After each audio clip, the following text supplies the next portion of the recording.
Live from Fargo and serving you on TV, online, and on the go. This is Valley News Live at 9 on Fargo CW. We begin tonight with breaking news. Fargo police are on the scene of an attempted robbery at a gas station. Dispatch confirms it happened at the Tesoro gas station in the 3200 block of 33rd Street South. Now, the call came in just before 8:30 tonight when a man wearing a black and white ski mask with a handgun demanded money. Scanner traffic indicates the man took off on foot and police are searching the area. And we're told by those living in the area, police have set up a perimeter by the Fleet Farm frontage road. Now, we do have a crew on the way to the scene, so stick with Valley News Live for any updates on this developing story. Also new for you tonight, a man who drove an SUV that hit and killed a worker on a runway at Hector International Airport last summer will not be charged. According to local media outlets, reports say the decline to charge report was issued January 31st.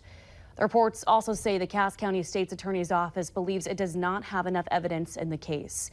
According to documents, Anderson, the assistant director for the airport, hit and killed 48-year-old Derry Arvison, who was working on striping the runway. Anderson was driving a 2015 Chevy Traverse when he hit Arvison in a paint cart, which is about the size of a lawnmower.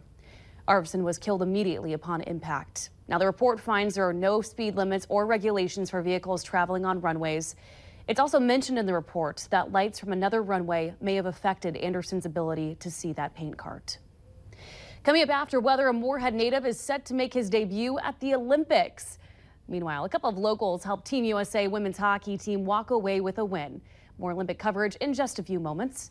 But first, Justin, it continues to stay cold out there, but I hear a warm-up is on its way. Is that right? And there is going to be a big warm-up as we go through the middle portion of this week. So no more temperatures below zero as we go through midweek. But we have a couple of very cold days to start the week that we have to get through first. We saw mainly clear skies out there as we made our way through the day, but temperatures on their way up. We saw a high temperature, 15 degrees into the Fargo area. Right now, temperature is down to 1 degree, Jamestown at 2, Oaks at 3.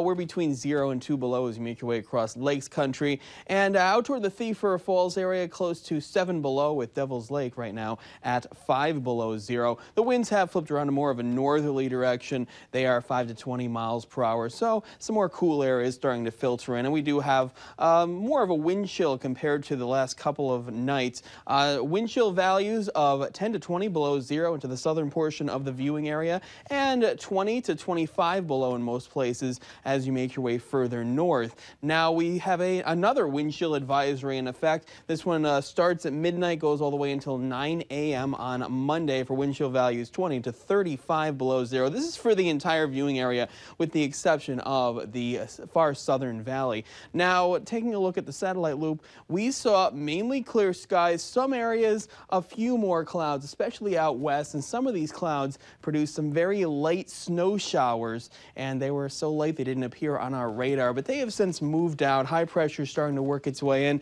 We have that flow once again from the north, so we're going to be cold as we go through the overnight period, but as the high starts to move away, we're going to tap into more of a southerly flow. We're really going to warm up as we go through the midweek period. But another very frigid overnight period is on the way. Mainly clear skies and very light winds, so most of us, again, 10 to 25 below 0 as you make your way further north. And then as we go through the day on Monday, only staying into the single digits in most places. Plenty of sunshine, though, as we go through Monday. So here's what it looks like in Fargo, starting off near 14 below 0 and only topping off near 5 with sunshine. More of a southwesterly wind, but it will be light as we go through the day on Monday.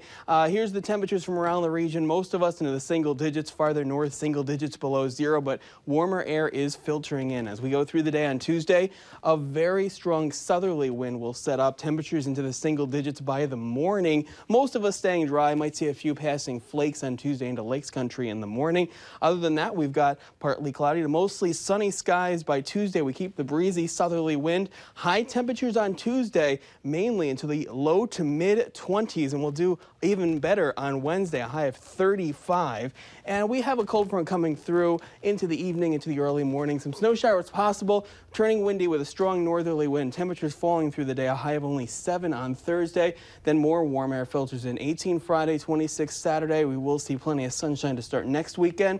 Another cold front comes through on Sunday, cools us down to 17, and then we have another chance of some snow by this time next week. So even though it's brief, we'll still get a little bit of a warm up on Valentine's Day, which will be nice and needed. The good news is we're going to have wild temperature swings, but a lot warmer air by Wednesday. All right. Thanks, Justin. Now on to a developing story out of Clay County. An investigation is underway after a shooting involving a sheriff's deputy. It happened just before 9 last night when deputies responded to a home near Sabin for a report of a suicidal man with a knife. Now when they got there, they found the suspect and one deputy shot the man. The suspect was brought to the hospital and was later taken into custody at the Clay County Jail. The Moorhead Police Department and Minnesota Bureau of Criminal Apprehension are investigating.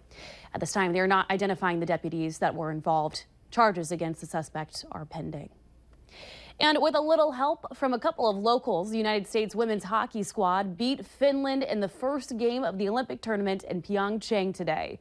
Finland surprised the Americans at the end of the first period when Hovi Vinla scored on a wrister, giving the Finns a 1-0 lead. But that's when Grand Forks native Monique Lemereau-Morando scored Team USA's first goal of the Olympics, assisted, of course, by her twin sister, Jacqueline Lemereau-Davidson. Team USA took a 2-1 lead with a power play goal as Kendall Cone put a one-timer top shelf. Now, the Americans added an empty netter with 13 seconds left in the third and then managed to take the game in a 3-1 win.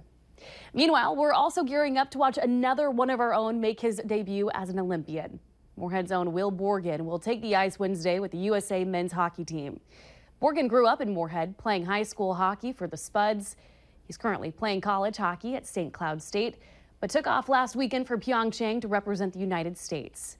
The rosters are filled this year by amateur hockey players, and Borgen, having previously represented the U.S. at the World Juniors in Finland, got the call for the Olympics. Now, as you can see, Valley News Live sports director Beth Houle caught up with Borgen before he left to talk about what it means to represent the Winter Games for the United States. And when I put on the USA jersey in Finland, that was one of the coolest moments of my life, like playing against like Canada in front of a ton of people from around the world. So yeah, it's awesome. But like not being at the Olympics yet, I think I'm still like kind of maybe in shock or something. Once it hits me, like once I'm there, I think it'll be something special and pretty crazy. And also, Will Borgen and the rest of the U.S. hockey team will be facing off against Slovenia on Wednesday. By the way, KVLY and NBC is your home for all things Olympics. Be sure to join Chris Berg and Christy Larson every night at 6:30 on KVLY for the O-Zone. Also, be sure to stick with us for primetime coverage on KVLY of the day's events from Pyeongchang. And police in Lakeville, Minnesota continue to look for a man connected with an armed robbery of a gas station. According to police, it happened just before 7 this morning when a man went into a Holiday gas station and demanded money from the clerk. The suspect implied that he had a gun, then showed a knife, then took off on foot shortly afterwards. Officials say this man also matches the description of an armed robbery suspect in a neighboring area just 45 minutes before the robbery took place. 4 people are recovering tonight after a deadly helicopter crash happened near Grand Canyon. That story is still ahead for you tonight.